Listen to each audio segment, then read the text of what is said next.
Assalamualaikum warahmatullahi wabarakatuh. Selamat siang, salam sejahtera untuk kita semua. Yang kami hormati Bapak Ibu penyelenggara Seminar Indonesia 4.0 Conference, yang kami hormati juga Bapak Ibu reviewer, dan yang kami banggakan seluruh peserta seminar ini dari CPNS BSKJI. Kami dari kelompok 21 akan memaparkan hasil ringkasan dari subtema BUMN 4.0 Challenge and Opportunities.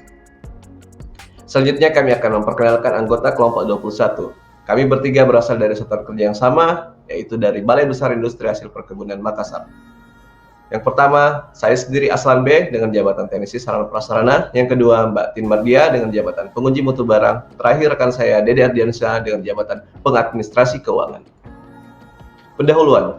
Berdasarkan Perpres nomor 18 tahun 2020 tentang RPJMN tahun 2020 hingga 2024, di mana penerapan industri 4.0 menjadi salah satu major project untuk meningkatkan produktivitas, efisiensi, kontribusi, nilai tambah, dan daya saing, serta keberlanjutan industri nasional.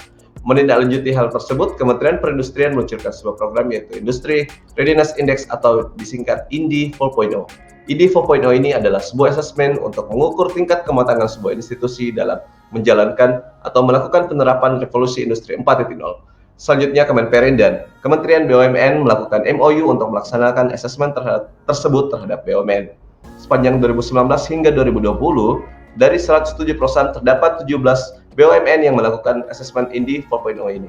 Diharapkan asesmen INDI 4.0 ini yang dilakukan kepada BUMN bukan hanya untuk mengukur tingkat kesiapan transformasi BUMN, tetapi juga memberikan perubahan-perubahan pada organisasi, kultur, produk, teknologi, hingga operasional suatu perusahaan. Selanjutnya akan dilanjutkan oleh rekan saya, Dede Ardiansyah. Baik, terima kasih rekan saya Aslan B. Pada acara Indonesia 4.0 Conference dan Expo 2021 Virtual Edition panel diskusi BUMN 4.0 Challenge and Opportunities terdapat 3 narasumber. Antara lain yang pertama, Bapak Adi Darmadi, Presiden Direktur Rockwell Automation Indonesia, menyebutkan tantangan-tantangan transformasi digital. Antara lain, yang pertama, kompleksitas operasional, misalnya senior leadership atau direkturnya merasa tidak yakin. Yang kedua, konektivitas antar departemen, misalnya departemen A punya data sendiri, departemen B punya data sendiri, yang datanya berbeda-beda sehingga tidak seragam dan membuatnya tidak terkoneksi walaupun masing-masing departemen sudah dilakukan automation. Yang ketiga, agility atau tidak lincah sehingga sulit untuk memulai. Yang keempat, scalability atau skala memulainya tidak tepat. Narasumber yang kedua adalah Ibu Andra Jayanti. Beliau adalah Head of Public Sector dari Alibaba Cloud Indonesia. Perusahaan ini merupakan global cloud provider pertama yang memiliki local data center di Indonesia. Ibu Andra juga menyampaikan keuntungan menggunakan cloud. Yang pertama, bisa diakses di mana saja karena menggunakan cloud base. Yang kedua, adanya kenyamanan karena provider yang akan mengurus semuanya, termasuk maintenance hardware dan software-nya. Kemudian yang ketiga, data center. Cukup ketat security-nya dibanding jika memanage dan data center-nya tersendiri. Yang keempat, bisa menghemat waktu. Narasumber yang terakhir adalah Bapak Teguh Wahyono, yaitu Direktur Teknologi Informasi dan Digital PT Pegadaian. Pegadaian sebagai BUMN yang fokus pada bidang usaha peminjaman dalam bentuk penjaminan dan jual beli emas. Pegadaian berkomitmen untuk memberikan pelayanan masyarakat yang semakin excellence dan inovatif dengan mengedepankan ekosistem digital, customer experience, organizational innovation, business reimagination. Memperluas channel partner merupakan hal penting sebagai bagian dari strategi Pegadaian untuk memperluas dan mempermudah akses kepada nasabah. Selanjutnya, tantangan BUMN dalam revolusi industri 4.0 antara lain yang pertama, transformasi manusia dan teknologi. Manusia dan teknologi adalah dua objek yang saling berkaitan dalam revolusi industri ini. Manusia dituntut untuk dapat mengimbangi transformasi, karena jika tidak dapat mengimbanginya, bisa dipastikan akan tergantikan. Begitupun dengan teknologi, cara-cara konvensional bahkan ditinggalkan karena sudah tidak relevan dengan zaman. Yang kedua, sumber daya teknologi. Diperlukan sebuah inovasi yang jitu guna menghindari dampak buruk dari ketergantungan internet dan pembaruan atas perangkat-perangkat lama yang kebaru. Yang ketiga, pendanaan. Pendanaan menjadi salah satu fokus karena membantu menyiapkan segala sumber daya utama seperti hardware, software, hingga penyiapan kompetensi sumber daya manusia. Sementara untuk peluang BUMN itu sendiri dalam revolusi industri 4.0 antara lain yang pertama, peningkatan efisiensi dan efektivitas pada proses operasional.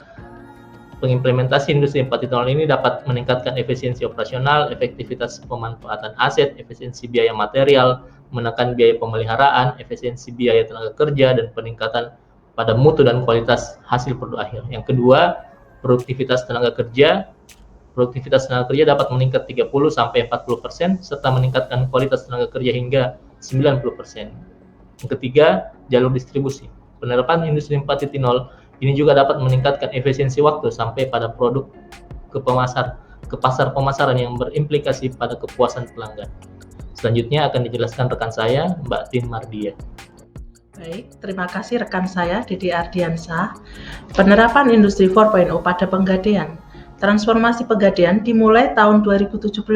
Penggadaian meraih nilai 3,5 dari skala 4 yang memposisikan Pegadaian sebagai BUMN dengan status matang.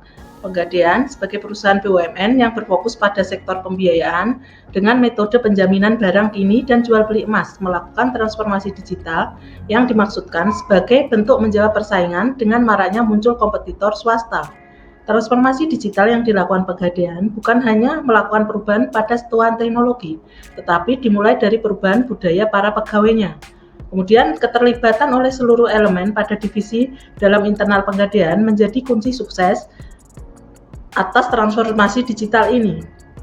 Peluang mendapatkan jangkauan calon customer menjadi lebih luas, juga menjadi alasan transformasi digital ini dilakukan oleh Pegadaian. Kemudian, kesimpulan yang kami bisa tarik dari pemaparan ini antara lain, yang pertama, perlu adanya pembiayaan bersama antara pemerintah dan swasta. Kemudian yang kedua, strategi dan fokus penerapan industri 4.0. Kemudian yang ketiga, potensi peningkatan pertumbuhan ekonomi yang lebih tinggi. Kemudian yang keempat, kepekaan BUMN dalam melihat peluang dan kesiapan. Kelima, revolusi industri 4.0 meningkatkan efektivitas dan efisiensi. Dan sarannya antara lain, yang pertama, mendorong penerapan teknologi UMKM. Kemudian yang kedua, koordinasi lintas sektor secara intensif. Ketiga, punish and reward kepada BUMN dalam implementasi transformasi digital. Kemudian yang keempat, peningkatan kemampuan teknologi SDM. Mungkin hanya ini yang bisa kami sampaikan. Mohon maaf apabila ada kekurangan. Atas perhatiannya kami ucapkan terima kasih. Wassalamualaikum warahmatullahi wabarakatuh.